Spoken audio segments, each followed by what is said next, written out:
साथी हैं उन लोगों ने यहाँ पर बुलाकर मान सम्मान दिया था, इस बार भी बुलाया है।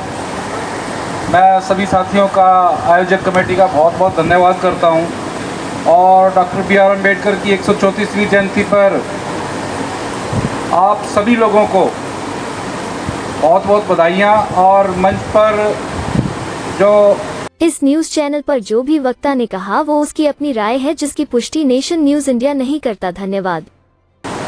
SC/ST रेलवे एम्प्लॉई एसोसिएशंस है, इनके जो गणमान्य पदाधिकारी बैठे हुए हैं उन सभी को भी मैं मेरा अभिवादन और उन सभी को भी मेरी तरफ से डॉक्टर बी आर अम्बेडकर जयंती की बधाइयाँ।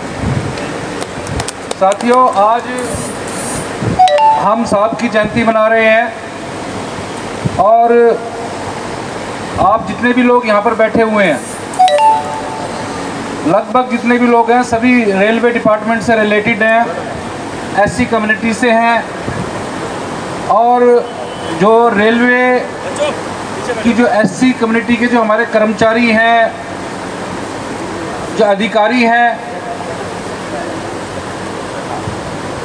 उन सभी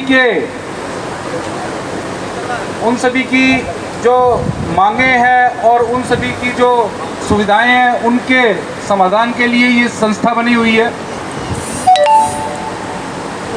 तो मैं थोड़ा सा ज़्यादा लंबी चौड़ी अपनी बात नहीं रखूँगा। डॉक्टर बी आर अम्बेडकर ने भारत का संविधान बनाया, सर्वविदित है किन परिस्थितियों में बनाया। बाबा साहब ने अपने जीवन काल में जब से होश संभाला, क्या क्या चीज़ें बर्दाश्त की जाति के नाम पर, और उनको जब संविधान बनाने का मौका मिला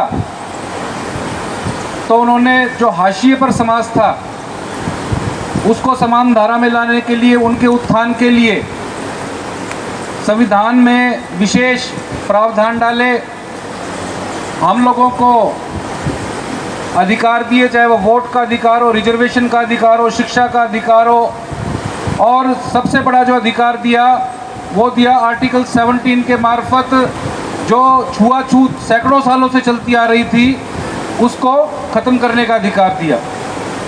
और बाबा साहब की कलम ने जिस दिन 26 जनवरी 1950 को संविधान को अडॉप्ट किया भारत की संसद ने, भारत की सरकार ने, उसी दिन से छुआछूत को एक अपराध मान लिया गया। लेकिन बड़े दुख की बात है कि संविधान के लागू होने के इतने साल बाद भी ये जो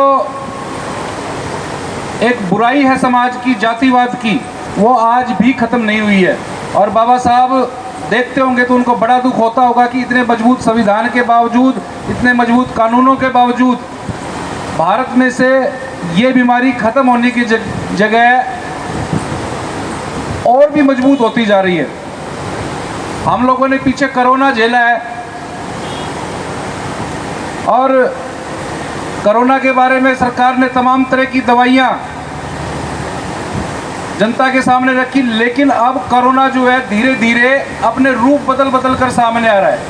इसी तरह से जातिवाद जो है वो भी तरह तरह के रूप लेकर सबको परेशान करता आ रहा है, चाहे वो गाँव में रहने वाले गरीब आदमी हों, चाहे वो शहरों में नौकरी करने वाले हों, चाहे वो विद्यालयों में, महाविद्यालयों में, विश्वविद्यालयों में पढ़ने वाले स्टूडेंट हों और किसी भी लेवल के कर्मचारी हों। यहाँ तक कि जो भारतीय सेवा के अधिकारी होते हैं, जो IPS है, IAS है, IRS है, अगर वो हमारे समाज के हैं तो वो भी इस समस्या से भारी परेशान है।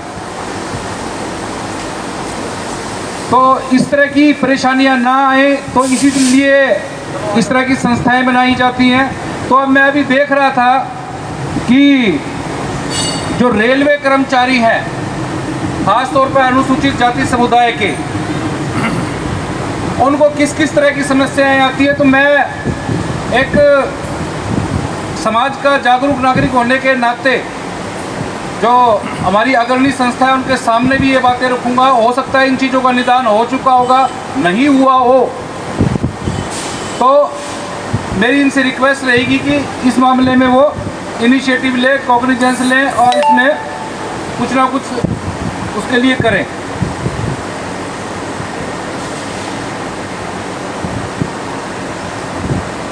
बहुत सारे मुद्दे हैं जो हर डिपार्टमेंट में, चाहे वो रेलवे डिपार्टमेंट हो, चाहे वो राज्य सरकारों के विभाग हों, पुलिस विभाग हों, चाहे केंद्र सरकार के विभाग हों, लगभग जो समस्याएं हमारे अनुसूचित जाति कर्मचारियों की, वो लगभग एक तरह की ही समस्याएं हैं। और उनमें मुख्य समस्या जो है वो रिजर्वेशन की पॉलिसी को फॉलो करने की है। तो जो रिजर्वेशन की पॉलिसी होती है, इसमें जितना भी 15 या 20% हम लोगों के लिए प्रमोशन में रिजर्वेशन रखा गया है, उसको जानबूझकर उसको फॉलो नहीं किया जाता है। उसके अकॉर्डिंगली उनकी रिक्रूटमेंट नहीं होती है और सभी डिपार्टमेंट्स में बहुत ज़्यादा बैकलॉग जो है वो बना हुआ है। तो संस्थाएं जो हैं इस बारे में जो काम कर रही हैं, और जिस संस्था के बैनर के नीचे कार्यक्रम हो रहा है, इस बात को प्रमुखता से जो रेलवे डिपार्टमेंट के आला अधिकारी है, मंत्रालय, उनके सामने उठाने का काम करें। और जो रिजर्वेशन है, चाहे वो प्रमोशन में हो चाहे भर्ती में हो, उसमें एक पारदर्शिता होनी चाहिए। रोस्टर का जो पालन किया जाता है उसमें एक पारदर्शिता होनी चाहिए, ताकि जो कॉन्स्टिट्यूशन में हमको एक राइट दिया गया है अवसरों की समानता का, उसका पूर्णतः तरीके से पालन किया जा सके। सेकेंडली, इस मामले में जो हमारे कर्मचारी हैं, कार्यस्थल पर जहाँ पर उनकी ड्यूटी है, जहाँ पर वो जॉब करते हैं, वहाँ पर उनके साथ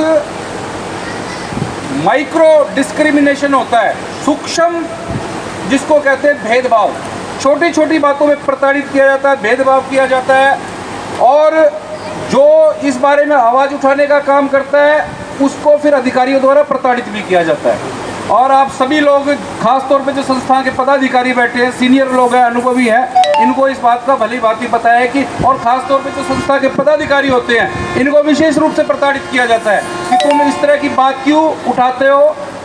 और इनके ऊपर एलिगेशन भी लगाए जाते होंगे कि तुम है ना डिपार्टमेंट में जहर फैलाने का काम कर रहे हो, जाति का जहर फैलाने का काम कर रहे हो। इस तरह की बात जरूर की जाती होगी, क्योंकि मैं एक सोशल एक्टिविस्ट हूँ।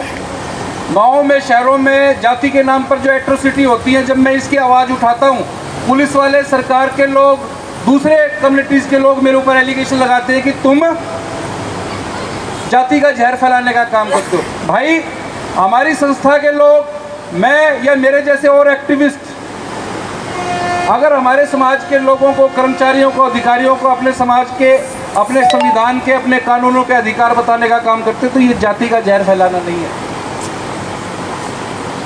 हम उनको अपडेट कर रहे हैं अपने राइट्स के बारे में, और ये हमारा कॉन्स्टिट्यूशनल राइट भी है।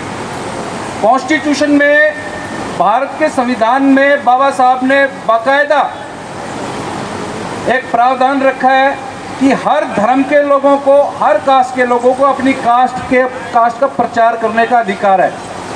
और अगर हम करते हैं तो ये कोई अपराध नहीं है। इसे आप है ना, इस पर हम आरोप नहीं लगा सकते कि हम जाति का जहर फैलाने का काम कर रहे हैं।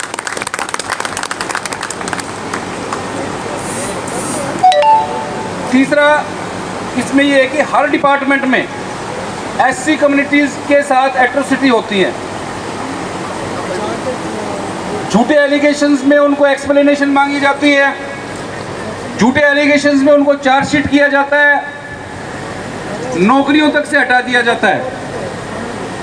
और ख़ास तौर पे जो मेजर एट्रोसिटीज़ होती हैं, जो फिजिकल वायलेंस की बातें होती हैं या ऑरल वायलेंस की बातें होती हैं, मौखिक हिंसा की, जाति सूचक के नामों से बुलाया गया या छुआछूत की गई, इतने सालों बाद भी होती है, बड़ा दुख होता है कहने में। इसके मामले में आपको पुलिस में शिकायत करने का अधिकार नहीं है। वो कहते हैं अगर कार्यस्थल पे आपके साथ इस तरह की कोई घटना हुई है तो आप इसमें उच्चाधिकारियों को शिकायत कीजिए। अब उच्चाधिकारियों को हम शिकायत करेंगे तो उच्चाधिकारी भी एक पूर्वाग्रह से ग्रस्त होते हैं हमारे समाज के बारे में। कमेटी बनाई जाती है और वो जो कमेटी बनाई जाती है वो आपके खिलाफ रिपोर्ट देती है।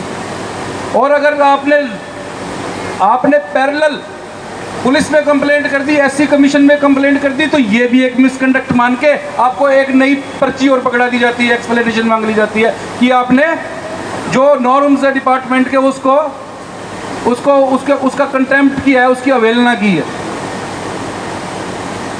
जबकि मैं आप लोगों को स्पष्ट बता देना चाहता हूं कि अगर डिपार्टमेंट में आप लोगों के साथ कोई एट्रोसिटी होती है, वायलेंस होती है, जाति के आधार पर अपराध होता है, आपको पूरा अधिकार है उस मामले को पुलिस में ले जाने का, क्योंकि किसी अपराध की जांच की पावर केवल और केवल इन्वेस्टिगेटिंग एजेंसी, जो कॉन्स्टिट्यूशन के तहत जो इन्वेस्टिगेटिंग एजेंसी है, उसको उसकी जांच करने का अधिकार है, ना कि डिपार्टमेंटल किसी कमेटी को। और सबसे बड़ी बात यह है कि मैं पढ़ रहा था कि रेलवे में जो एक सेंटर का गवर्नमेंट है, इतने जागरूक हमारे पदाधिकारी है संस्थाओं के, किसी भी रेलवे स्टेशन पे जब सुप्रीम कोर्ट की गाइडलाइंस आई है कि हर डिपार्टमेंट में SC ST सेल होना चाहिए, जो इस मामले की शिकायतों का, जैसे SC कमीशन है जो डिपार्टमेंटल शिकायतों के बारे में संस्था के जो रेलवे एम्प्लॉयज़ हैं उनकी बात सुनेगा, नेचुरल जस्टिस का पालन करेगा, हमारे कानूनों का पालन करेगा। लेकिन इस कानून की भी सुप्रीम कोर्ट की गाइडलाइंस की धज्जियां उड़ाई जा रही हैं। आज भी रेलवे डिपार्टमेंट में मुझे लगता है ज़्यादा जानकारी आप लोगों को होगी, SC ST सेल नहीं है, और नहीं है तो अपडेटेड नहीं है।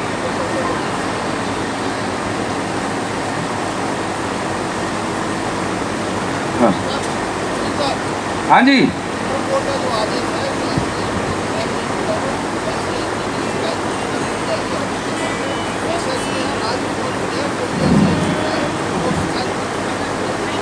हाँ ये सर सब जगह ऐसा नहीं होता। बहुत अच्छी बात है, आप जैसे जागरूक लीडर की वजह से ऐसा हो रहा है तो आप बधाई के पात्र हैं। लेकिन है ना, अगर बहुत सारी जगह ऐसी है जहाँ पे नहीं होता, ठीक है, आप बहुत बधाई के पात्र हैं। एक और बात रखना चाहूँगा कि जो रेलवे में क्लास C और D के कर्मचारी हैं, उनकी जो जॉब होती है वो लाइफ थ्रेटनिंग जॉब होती है, और जब वो लाइफ थ्रेटनिंग जॉब करने के लिए जाते हैं, जैसे कि